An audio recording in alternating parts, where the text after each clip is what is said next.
Je vous présente dans ce document l'algorithme de Dijkstra appliqué à l'exercice 1, l'exemple 2 de l'exercice 1 du dossier 12. Bien, alors j'avais simplement une petite correction à apporter que je vais faire tout de suite. Ici, pour des raisons pour que ce soit plus intéressant, j'ai mis une distance 1.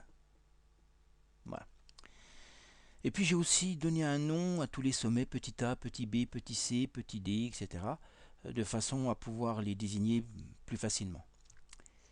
La méthode, elle consiste à faire quoi? Elle consiste déjà, première étape, à aller mettre des distances provisoires. On part de A. Donc A est à une distance 0 de A, et ça on ne pourra jamais faire mieux, c'est sûr. Par contre, les autres, on va pour l'instant les étiqueter par une distance très grande. Je mets l'infini, c'est facile à écrire l'infini, mais on pourrait par exemple choisir une distance 100 000, une distance dont on est sûr qu'effectivement elle est cohérente par rapport au dessin, par rapport au schéma, par rapport au graphe. Et je les ai partout, oui, l'infini. Bien, première étape, c'est ça. Donc pour l'instant, on va dire que pour aller de grand A à petit a, j'ai une route qui vaut l'infini. Bien, commençons la démarche, l'algorithme. Je pars de grand A, donc. J'ai deux arêtes qui sortent de grand A. Celle-ci et celle-là. Cette première arête me conduit à une distance 3 pour aller de grand A à petit a, qui est bien meilleure que l'infini, donc je corrige.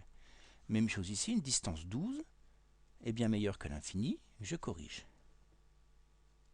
Bien. Elles ne sont pas définitives, ces distances, parce qu'on voit bien ici que j'ai mieux. Si je fais 3 plus 6, 9 plus 1, 10, c'est mieux que 12. Mais ça va apparaître plus tard, à un moment ou à un autre dans mon processus. Je considère que le point A est traité parce que j'ai traité toutes les arêtes qui partent de A. Voilà. Ensuite, je regarde mon graphe et je vais regarder toutes les arêtes qui sont déjà étiquetées. 3, l'infini, l'infini, l'infini, 12, l'infini, l'infini, l'infini. Et pour des raisons pratiques d'algorithmique, je vais choisir la plus petite étiquette. Donc, je vais choisir ici l'étiquette 3. Je pars de l'étiquette 3. J'ai des arêtes ici, une première, une deuxième et une troisième arête, qui me conduisent à changer ici des valeurs, parce que j'ai des trajets bien meilleurs que l'infini. 3 et 2, 5 ici. 3, 20, 23, c'était mieux que l'infini. Si c'est 3, 9, c'était mieux que l'infini. Bien, j'ai traité complètement mon sommet petit a. Je regarde les sommets qui sont étiquetés. J'ai le sommet étiqueté par 5, par 23, par 9, par 12, par l'infini, par l'infini et par l'infini. Le plus petit, c'est celui-là. Sommet B.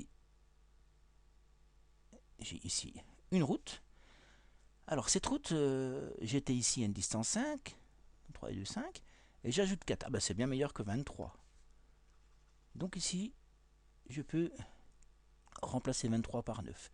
Mais ce que je vais faire aussi, c'est que cette route-là qui m'amenait tout à l'heure à 23, bien effectivement, elle ne m'intéresse plus. Je l'enlève. Bien, le point B, avec une arête qui partait du point B, il est traité. Je regarde mes étiquettes. Une étiquette 9, une étiquette 9, une étiquette 12. Alors, l'infini et l'infini, l'infini. Donc là, le plus petit pose un problème. J'ai le choix entre celui-ci, ce 9 ici et ce 9 là.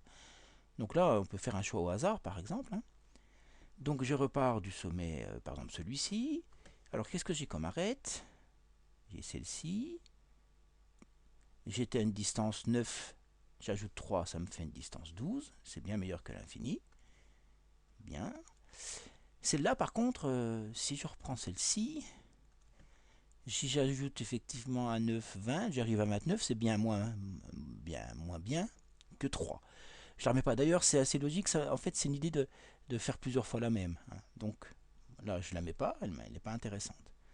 Le sommet est traité. 12, 9, 12, l'infini, l'infini. Alors, je vais partir de celui-là, de 9. Donc, qu'est-ce que j'ai? Alors, j'ai une arête ici. 9 et 1, 10. Ah, c'est bien mieux que 12.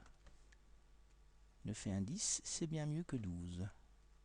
Et donc, ce que je vais faire, je vais enlever cette arête là, dont j'ai pas besoin.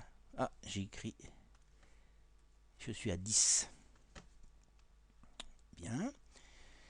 Ensuite, qu'est-ce que j'ai Qu'est-ce que j'ai ici, cette arête ici. Alors 9 plus 22, je vais quand même la mettre, moi je l'effacerai après. 9 plus 22, ça fait 31. Bon, elle ne m'intéresse pas, effectivement. C'est pas mieux que 12. Bien, j'ai traité mon arête 9. Ah, il y a aussi celle-ci, pardon. 9 et 6, 15. Mais celle-ci, voilà, elle ne m'intéresse pas. Mais par contre, je la garde quand même pour l'instant. Bon, qu'est-ce qui me reste? Celui-ci est traité. L'arête ici, 10, 12, l'infini, l'infini. Je vais m'occuper de l'arête 10 ici.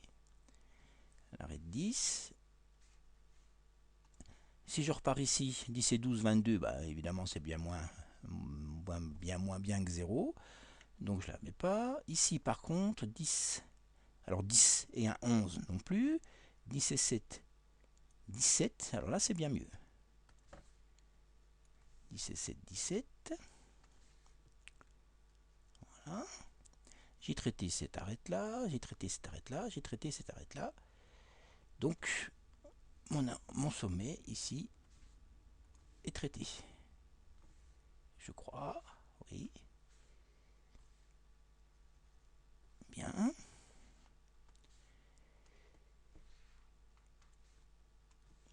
Alors j'ai une étiquette 12, une étiquette 17, une étiquette l'infini. Je vais me prendre ici celle-ci, l'étiquette 12. 12 et 18, ça me fait 30. Bien mieux que l'infini. Voilà. Et puis 12 et 19, alors c'est 12 et 19, ça fait 31. C'est moins bien que 17, donc je ne la mets pas, celle-là elle ne m'intéresse pas. J'ai donc mon sommet ici qui est traité. Il m'en reste plus que deux. Entre 17 et 30, je choisis effectivement celui-là, 17. Alors j'ai une route 17 plus 19 ici qui n'est pas intéressante, ça dépasse 12. Et 17 plus 9. 17 plus 9, ah alors là elle est intéressante celle-là. 17 plus 9, ça fait 26. C'est mieux que 30. Et puis donc il faut que je casse cette liaison qui me permettait d'arriver à 30 qui est ici. Voilà, mon graphique est terminé. Alors si on regarde le parcours du graphique, par exemple en vert, je peux faire ceci, mais je ne m'arrête pas à grand B, il ne m'intéresse pas. Je peux faire cela, et là celui-ci, effectivement, par contre, il m'amène à grand B. Et voilà mon trajet qui apparaît. Alors je peux peut-être effacer maintenant celui-ci qui ne m'intéresse pas. Et puis vous voyez apparaître le seul trajet qui arrive de A, qui part de A pour arriver à B, c'est celui-ci, et il m'amène à une distance minimale sur le graphe de 26. Donc j'ai à la fois trouvé la longueur du trajet minimal, mais aussi comment l'obtenir. Voici cette présentation terminée.